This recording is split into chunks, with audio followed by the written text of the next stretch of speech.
మాతచ్చ పార్వతీదేవి పితాదేవి మహేశ్వర జై కాల్భైరవ్. ఈరోజు మనము శివయ్యకు కొన్ని ముఖ్యమైన ద్రవ్యాలు ఉంటాయి కదండి. శివ పూజలో మనము అభిషేకం చేస్తాం కదా.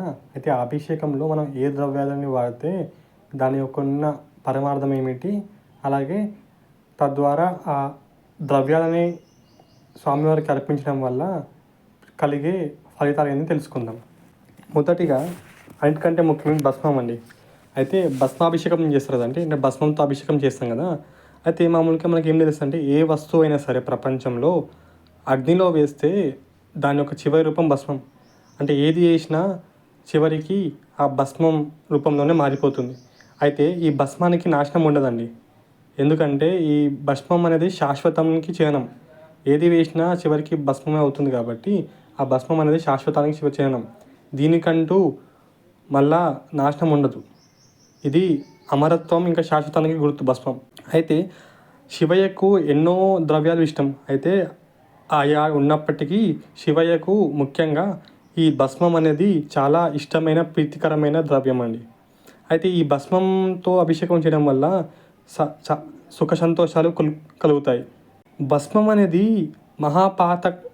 పాతక నాశనం అండి. అంటే సర్వ పాపాలను సైతం ఈ భస్మాభిషేకం తొలగిస్తుంది. తద్వారా పాపాలు తొలగి మనస్సు ఇంకా కాయ ఒక పవిత్రత అనేది కలుగుతుంది. ఇంకా ఏంటంటే ఈ భస్మాభిషేకం చేయడం వల్ల మనసులో ఉన్న ఏవైతే పాపపు ఆలోచనలు ఉన్నాయో అవి నశిస్తాయి. అలాగే పాపాలు తొలగిపోయి మనిషికి ఉన్న ఒక చిత్తు, మేధస్సు, మనస్సు, అలాగే కాయ ఒక రూపాన్ని ఏదైతున్న కాయ అంటే బాడీ, దానికి ఒక పవిత్రత అనేది ఏర్పడుతుంది. భూత పిశాచి ఆది బాధలు కూడా ఈ భస్మంతో తొలగిపోతాయండి. అంటే అర్థం చేసుకోండి, దేనికైనా వేటికైనా రూపం చివరి రూపం భస్మమే. ఆ భస్మం అనేది ఆదియు అంతముకి అతీతంగా ఉండే ఒక రూపం భస్మరూపం. ఆ భస్మరూపాన్ని మనం శివయ్యకి అర్పించడం వల్ల ఎన్నో పాపాలు తొలగిపోయి మీరు కూడా శివానుగ్రహాన్ని పొందుతారు. అలాగే ఏంటంటే శివుడికి చాలా ఇష్టమైన ద్రవ్యం ఈ భస్మం. ఈ భస్మంతో మనం శివయ్యకి అభిషేకం చేస్తే ఎటువంటి పాపమే తొలగిపోతాయండి. ఇది చాలా ముఖ్యమైన విశేషం.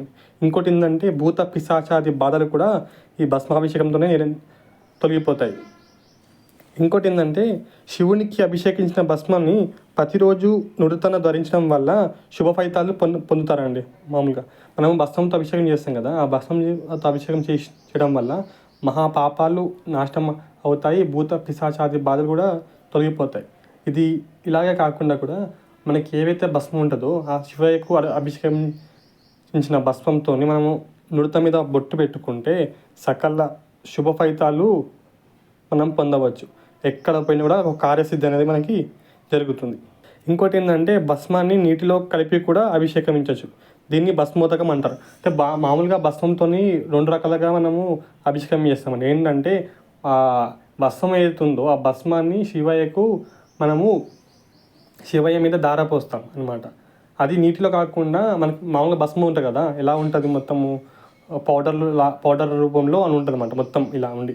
అయితే దాన్ని కూడా మనం ఆ భస్మంని మనం శివయ్య మీద పోస్తాం. అది కాకుండా ఈ భస్మాన్ని నీటిలో కూడా కలిపి అభిషేకం చేయొచ్చు భస్మాన్ని. అయితే నీటిలో భస్మం వేసి మనం అభిషేకం చేస్తాం కదా, అంటే భస్మాన్ని నీటితో కలిపి అభిషేకం చేస్తాం కదా, ఏదైతే అభిషేకం ఉంటుందో దాన్నే భస్మోదకం అంటారు. భస్మోదకం అంటే నీటిలో భస్మాన్ని కలిపి స్వామివారికి అభిషేకం చేయడం. ఇది భస్మాభిషేకం ఉన్న విశిష్టత. అంటే ఎంతటి మహాపాతకాలైనా తొలగిపోతాయి. అలాగే మనస్సు, కాయ, చిత్తుకి ఉన్న ఏవైతే పాపపు ఆలోచనలు, పాపపు బుద్ధి, ఇంకా ఇవి ఏవైతే ఉన్నాయో శ్రేణులు ఉన్నాయో అవన్నీ తొలగిపోయి మనకి మనస, వాచ, కర్మన శుద్ధి కలిగి అలాగే బిల్వాష్ట. ఇంకోటి మనకి రెండోది చూసుకున్నట్టే స్వామివారికి బిల్వంతో అభిషేకం చేయడం చాలా ప్రీతికరం. బిల్వం అంటే త్రిగుణాలకి ప్రతీకం. సతో, రజో, తమో గుణానికి ప్రతీకం. అలాగే బ్రహ్మ, విష్ణు, మహేశ్వరికి ప్రతీకం. అలాగే ఈ బిల్వదళంలోనే లక్ష్మీదేవి ఒక మూలస్థానం ఉందండి. అయితే ఈ బిల్వ వృక్షంలో అమ్మవారి శక్తులన్నీ కూడా ఈ బిల్వ వృక్షంలో ఇముడుకొని ఉన్నాయన్నమాట. పార్వతీ అంటే బిల్వ వృక్షము మనకి వేరు నుండి మనం చెట్టు వరకు చూసుకుంటే ప్రతి ఒక్క దాంట్లో పార్వతీదేవి యొక్క స్వరూపం, అనేది మనకు ఉందన్నమాట, అమ్మవారి యొక్క స్వరూపం.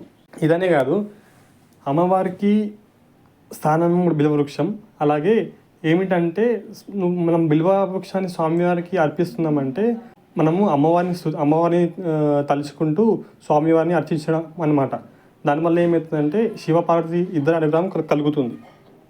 అలాగే బిల్వలతో చేసే అర్చనలు కానీ, అభిషేకాలు కానీ, సంపదలు కానీ ఎంతటో పుణ్యాన్ని ఇస్తాయి.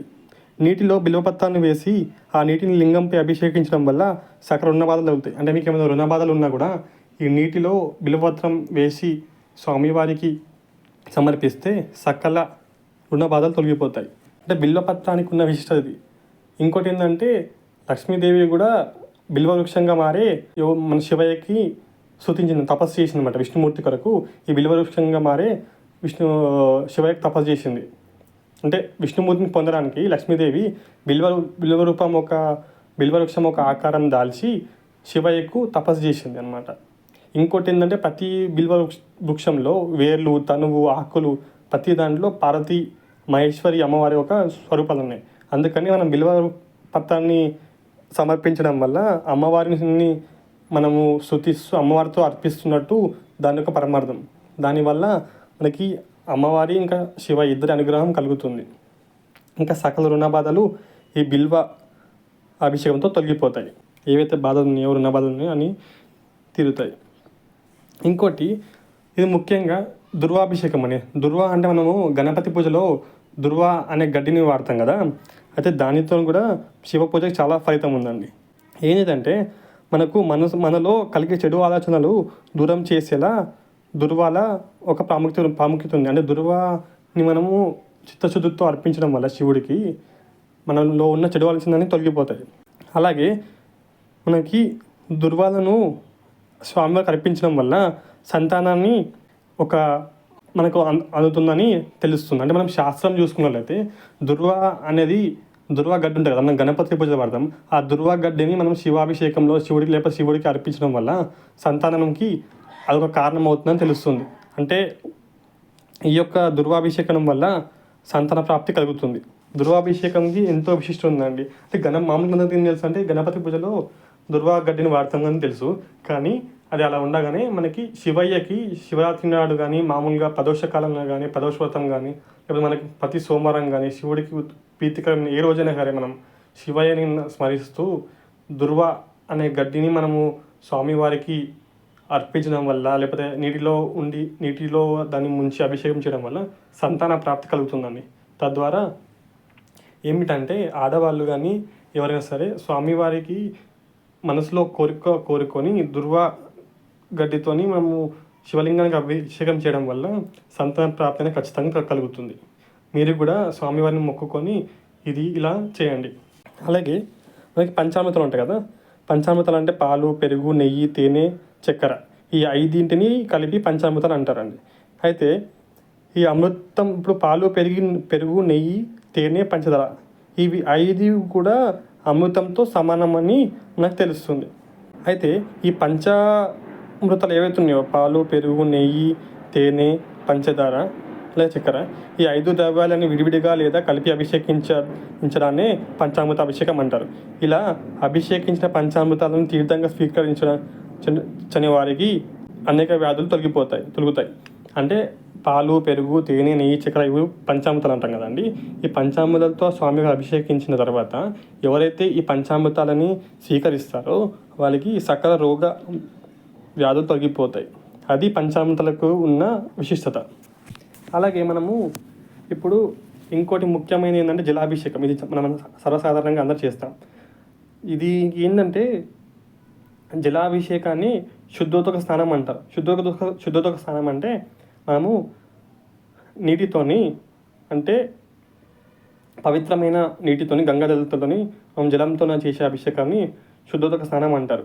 స్నానాలన్నీ చేయించక చివరగా జలంతో కడగాలి అనమాట. అంటే మనం పంచామృతాలు కానీ మిగతా దైవాలతో మనం పూజిస్తాం కదా, అలా అన్నిటి చేసిన తర్వాత చివరిగా మనము ఈ జలాభిషేకం చేయాలన్నమాట. ఇంకోటి ఏంటంటే జలం అనేది సకల తీర్థాలకు, సకల దేవతలకు మూలం. అయితే అటువంటి నీటితో మనం శివాభిషేకం చేస్తాం కదా, దాన్ని శుద్ధోదక స్నానం అంటారు. ఏంటంటే నీటి అనేది సకల తీర్థాలకు మూలం, సకల దేవతా శక్తులకు అది మూలం. అలాంటి జలాన్ని మనం శివాభిషేకం చేయడం వల్ల శుద్ధత్వం అనేది కలుగుతుంది మనకి. అంటే మనకి ఏదైతే చిత్తు మనస్సు ఉందో అది తద్వారా అలా జలంతో అభిషేకం చేయడం వల్ల మన మనస్సుకు శుద్ధి అనేది జరుగుతుంది. అదే కాకుండా ఈ నీరుని వివిధ నదుల నుండి తెచ్చినదైతే మరింత విశేషం. అంటే మామూలుగా మనం సర్వసాధారణంగా నీటిలో గంగాజలం కలిపి శివాభిషేకం చేస్తాం. అది కాకుండా వివిధ నదుల నుంచి మనం తీసుకొచ్చి శివాభిషేకం చేస్తే ఎంతటో పుణ్యం అండి. ఎందుకంటే ఇంతమని చెప్పాం కదా, ప్రతి యొక్క జలం అనేది సకల దేవతలకు సకల తీర్థాలకు మూలం. అలాంటి ముఖ్యమైన తీర్థాలను జలం తీసుకొచ్చి శివాభిషేకం చేయడం వల్ల శివుడికి ఎంతో ప్రీతికరం. అలాగే మీకు కూడా ఏ అయితే బాధలు ఉన్నాయో అవి తొలగిపోతాయి. ఇంకోటి ముఖ్యంగా ఇప్పుడు ఏంటంటే అన్నాభిషేకం అండి. అన్నాభిషేకం కానీ అన్న పూజ అని కూడా అంటారు. అంటే మనం అన్నంతో స్వామివారి అభిషేకిస్తాం కదా, దాన్ని అన్న పూజ అని కూడా అంటారు. అన్ని శివాలయాల్లోనూ ఈ అన్నాభిషేకాన్ని విశేష ప్రాధాన్యతని ఇస్తారనమాట. అంటే మనం ఏంటంటే అన్నంతో స్వామిని అభిషేకం చేయడమే అన్నాభిషేకం అంటారు. అయితే మనము శుచిగా అన్నాన్ని వండి, అంటే మనం అన్నం ఉంటుంది కదా, ఆ మంచిగా మనం శుభ్రతతో పాటించి స్వామివారికి అన్నం వండి దానిలో కొంచెం పెరుగు నెయ్యి కలిపి లింగంపై అభిషేకిస్తారనమాట. అంటే మనం ఏదైతే అన్నం ఉంటుంది కదండి, ఆ అన్నాన్ని అభిషేకించి దాంట్లో కొంచెం పెరుగు నెయ్యి కలిపి శివలింగానికి అభిషేకంగా చేస్తారు. ఇలా చేయడం వల్ల ఏమవుతుందంటే అన్నంని మనము ఇలా స్వామివారికి అర్పిస్తాం కదా, స్వామి పైన ఆ అన్నం కూడా లింగాకృతిలో తయారవుతుంది. అలా ఏర్పడిన లింగాన్ని పూజించి అలా మనం ఏంటంటే వండిన అన్నం ఉంటుంది కదా, ఆ వండిన అన్నంలో కొంచెం తేనె పెరుగు కొంచెం కలిపి స్వామికి అర్పించడం వల్ల, అంటే స్వామివారి మీద అభిషేకం చేయడం వల్ల అది ఎలా అవుతుంది, శివలింగం ఉంది కదా, శివలింగం మీద అభిషేకించడం వల్ల ఆ అన్నం కూడా శివలింగ ఆకృతి పొందుతుంది. అప్పుడు ఆ శివలింగ ఆకృతిని దర్శించిన సకల శుభ ఫలితాలు కలుగుతాయి. అలాగే ఆకలి బాధలు తొలగిపోతాయి. అంటే శివుడికి అన్నంతో అభిషేకం చేయడం వల్ల ఆకలి బాధలు తొలగిపోతాయి. ఆకలి బాధలు తొలగిపోతాయి అంటే మీ ఆకలి బాధలని కాదు స్వామి, మీ ఆకలి బాధలే కాదు, మీ ప్రాంతం, మీ ఊరు, మీ పట్టణం, మీ దేశం ఏదైనా సరే మీ ఇంటి నుండి స్టార్ట్ అవుతుంది. మీ ఇల్లు, మీ ఊరు, మీ పట్టణం అనేది సుఖశాంతులతో ఎవరు కూడా అన్నంతో నిద్రపోకుండా ఉండాలి అంటే స్వామివారికి అన్నాభిషేకం చేయడం వల్ల ఎంతటో ఎవరు కూడా మీ యొక్క ఊరు, మీ యొక్క గ్రామం, మీ యొక్క ప్రాంతం ఎవరు కూడా ఆకలితో నిద్రపోరు. ఎందుకంటే వారి యొక్క సతీమణి అన్నపూర్ణదేవి. అంతటి అన్నపూర్ణదేవిని మనము ఇప్పుడు అన్నముని వండి స్వామివారికి అర్పిస్తున్నామంటే స్వామివారు చల్లంగా ఎవరు కూడా ఆకలి బాధతో ఉండకుండా స్వామివారు అనుగ్రహిస్తాడు. ఇంకోటి ఏంటంటే అలా చేసిన వాళ్ళు కూడా తద్వారా వాళ్ళకి ఉన్నతమైన స్థితులు, రాజయోగాలు కలుగుతుందన్నమాట. అంతటి మహత్వం అనేది అన్నాభిషేకంకి ఉంది. ఇంకోటి మనము పుష్పాభిషేకం చూసుకుందామండి. ఏ దేవుడికైనా ప్రీతికరమైన పుష్పం, ముఖ్యంగా శివుడికి రక్త పుష్పము అలాగే తెల్లటి పూలనే చాలా ప్రీతికరం. ఇంకోటి ఏమిటనగా మనము శివుడికి పూలతో చేసే ఆరాధన చాలా ఇష్టం. ఏ పూజ అయినా పూలు లేకుండా పూర్తి కాదు. ప్రత్యేకించి శివారాధనలో తెల్లటి రంగు పూలు శ్రేష్టం. ఈ పూలతో స్వామివారిని ఆరాధించడం వల్ల పుష్పాలతో అభిషేకించిన మాలిన్యాలు తొలగిపోతాయి. అంటే ఇప్పుడు ఏంటంటే స్వామివారికి రక్తపుష్పము ఇంకా అలాగే శ్వేత రంగులు ఉంటాయి, అంటే వైట్ కలర్స్. ఈ వైట్ కలర్తో ఉన్న ఏవైతే పుష్పాలు ఉన్నాయో అవి స్వామివారికి చాలా ప్రీతికరం అన్నమాట. స్వామివారికి ఇది పుష్పాలతో చేసిన ఏవైతే అభిషేకం ఉందో అది చాలా ప్రీతికరం అన్నమాట. ఇంకోటి ఫలాభిషేకం అండి. తినేందుకు మనం ఏ రకం పండ్లైనా అయితే ఉపయోగిస్తామో అలాంటి రకపు పండ్లను శుభ్రమైన వాటిని ఎంచుకొని వాటి నుండి రసాన్ని తీసి దానితో అభిషేకించడమే ఫలరసాభిషేకం అంటాం. అంటే ఫలరసాభిషేకం కూడా చాలా ముఖ్యమైనది అండి. ఏంటంటే ఫలం అంటే ఫ్రూట్స్ అండి. ఫ్రూట్స్ మనం ఏవైతే మనం తింటామో తాగుతామో ఫలరసాన్ని దాన్ని మనం ఒక మంచి పండుని తీసుకొని, మనకి ఇష్టం వచ్చిన ఏ పండుని తీసుకొని దాన్ని రసాన్నిగా మార్చి శివాభిషేకం చేయడం వల్ల అది ఎంతటో పుణ్యం. ఇంకోటి ఏంటంటే అనుకున్న పనులు విజయవంతంగా పూర్తవుతాయి. అలాగే మనకి ఏ కోరికున్నా అవి ఖచ్చితంగా జరుగుతాయండి. ముఖ్యంగా ద్రాక్ష పండ్లు ఉంటాయి కదండి, గ్రేప్స్. ద్రాక్ష పండ్ల రసంతో అభిషేకం చేయడం వల్ల శత్రు నివారణ జరుగుతుంది. అలాగే ఏమిటంటే మనకి ద్రాక్ష పండ్ల రసం అనేది శత్రు నివారణ అనేది చేస్తుంది. ఇంకోటి ఏంటంటే నేరేడు పండ్లు ఉంటాయి కదండి, నేరేడు పండ్ల రసం. ఆ నేరేడు పండ్ల రసంతో శివాభిషేకం చేస్తే వైరాగ్యం అనేది వస్తుంది అనమాట. వైరాగ్యం కోసం ఆశిస్తున్న వాళ్ళు నేరేడు పండ్ల రసాన్ని స్వామివారికి అభిషేకిస్తే వైరాగ్యం అనేది వాళ్ళకి పొందుతారు. ఇంకోటి ఏంటంటే మనకి ఏదైనా పట్టి పీడిస్తుంది అనుకోండి చాలా కాలంగా, అలాంటి దాన్ని మనం వెళ్ళిపోవాలి, లేకపోతే రోగాలు వెళ్ళిపోవాలంటే మామిడి పండ్ల రసం ఉంటుంది. మామిడి పండ్ల రసం చేయడం వల్ల పీడలు అనేవి తొలగిపోతాయి. ఇంకోటి చెరుకు రసం ఉంటుంది. చెరుకు రసంతో స్వామి అభిషేకం చేయడం వల్ల ధన సంపద కలుగుతాయని.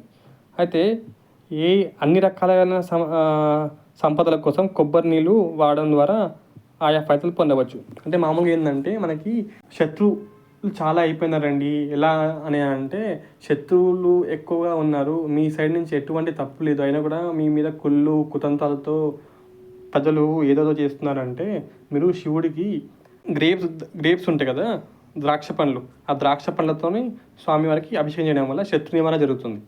అలాగే వైరాగ్యం కోసం ఆశిస్తున్న వారు నేరేడు పండ్లతో రసంతో అభిషేకం చేయడం వల్ల వారికి వైరాగ్యం చెందుతుంది. ఇంకా ఏదైనా దీర్ఘకాలంగా ఏమన్నా వ్యాధులు ఉన్నా, లేకపోతే పట్టి పీలుస్తున్నా, అటువంటి సమస్యలు ఉంటే మామిడి పండ్ల రసంతో శివుడికి అభిషేకం చేయడం వల్ల అది తొలగిపోతుంది, ఏ పీడన తొలగిపోతాయి. అలాగే ధన సంపదకి సంబంధించిన ఎటువంటి కోరికలు ఉన్నా చెరుకు ఉంటుంది కదండి, ఆ చెరుకు రసాన్ని స్వామివారికి అభిషేకం చేయడం వల్ల ధన సంపదలు కలుగుతాయి. ఇది చాలా ముమ్మాటికి నిజం. ద్రాక్ష పండ్లతో చేయడం వల్ల శత్రు నివారణ జరుగుతుంది. అలాగే చెరుకు రసంతో నిశ్చల భక్తితో అభిషేకం చేయడం వల్ల మీకు ఏమిటంటే సుఖ సంతోషాలు, సంపద కలుగుతాయి. చెరుకు ఉంటుంది కదా, షుగర్కి సుఖ సంతోషాలు, అలాగే ధన ప్రాప్తి, సంపద ప్రాప్తికి కారణమవుతుంది. ద్రాక్ష రసంతో చేయడం వల్ల మీకు ఏమైనా శత్రు బాధలు ఉన్నా తొలగిపోతాయి. ఇంకా ఎటువంటి కోరిక ఉన్నా కూడా, నిజమైన కోరిక ఏదైనా కూడా కొబ్బరి నీరుతో అభిషేకం చేయడం వల్ల అది నెరవేరుతుంది. ఇది మనం చూసుకున్న ఫల రసంతో చేసే అభిషేకాన్ని ఫలాభిషేకం అంటారండి. అయితే ఇదండి శివుడికి కొన్ని ముఖ్యమైన ద్రవ్యాలు మరియు వాటి యొక్క ఫలితాలు, ఇంకా శివుడికి ఒక అనుగ్రహం ఎలా మనం పొందుతామో, అలాగే మన సమస్యలు ఎలాగ తొలగిపోతాయో శివుడికి నివేదించి ఇది తెలుసుకున్నాం కదా. నమో పార్వతీ పతయ హర హర హర మహాదేవ శంభో శంకర జయ మా పార్వతి.